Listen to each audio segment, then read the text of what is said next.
মই অসমৰ মুখ্যমন্ত্ৰী ডাঙৰীয়াক এটা প্ৰশ্ন সুধিব বিচাৰিছো, তেওঁ কি ধৃতৰাষ্ট্ৰ আছিলে নেকি? এই 15 বছৰ কংগ্ৰেছ চৰকাৰৰ দিনত যোনবোৰ মহিলাৰ কথা তেওঁ এনেকে কৈছে, তেওঁতো সেই সময়ত এজন প্ৰভাৱশালী মন্ত্ৰী আছিলে। তেওঁৰ ডিপাৰ্টমেণ্টত মেক্সিমাম এপইণ্টমেণ্ট হৈছিলে। তেওঁ আমাৰ কংগ্ৰেছৰ চৰকাৰ, আমাৰ কংগ্ৰেছ পাৰ্টিৰ বিষয়ে তেওঁ পাছত লাগি থাকি লাভ নাই। তেওঁ নিজৰ বাজপেয়ী ভৱনত 7টা বজাৰ পাছত যে মহিলাসকল সুৰক্ষিত নহয়, তেওঁ নিজৰ পাৰ্টিৰ কথা ভাবিব লাগে। আমাৰ পাৰ্টিৰ পাছত পৰি থাকিব খালি। আমি এতিয়ালৈকে এজাহাৰ দাখিল কৰা নাই।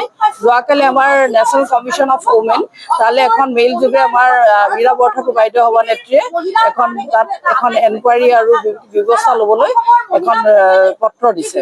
আমি শিৱসাগৰ জিলা মহিলা কংগ্ৰেছৰ তৰফৰ পৰা আমাৰ মাননীয় অসম প্ৰদেশ কংগ্ৰেছৰ সভানেত্ৰী মীৰা বৰঠাকুৰ বাইদেউৰ আদেশ মৰ্মে আমি আজি এই প্ৰতিবাদী কাৰ্যসূচী লৈছোঁ।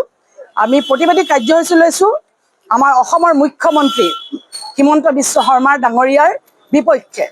তেখেতে আমাৰ অসমৰ মহিলা সমাজক যি ধৰণৰ লজ্জিত কৰিছে, আৰু সেইকাৰণে আমি এই ধৰণৰ তেখেতৰ পৰা কোনো মন্তব্য শুনিবলৈ নিবিচাৰোঁ। আৰু তেখেতে যি ধৰণে কৈছে যে চাকৰিয়ালখিনি বক্ৰ অপাৰে চাকৰি লৈছে, তেতিয়াহ'লে চাকৰি কেনেকুৱা ধৰণৰ বক্ৰ অপাৰে লৈছে, কেনেকুৱা ধৰণে তেখেতে সতীত্ব বিক্ৰী কৰি লৈছে, সেইটো তেখেতসকলে জানে। হিমন্ত বিশ্ব শৰ্মাই যদি জানে, তেখেতে ৰাজহুৱা কৰক কোন কোন মহিলাক তেওঁ চাকৰি দিছিলে বক্ৰ অপাৰেৰে, আৰু তেওঁৰ দিনতেই দিছিলে।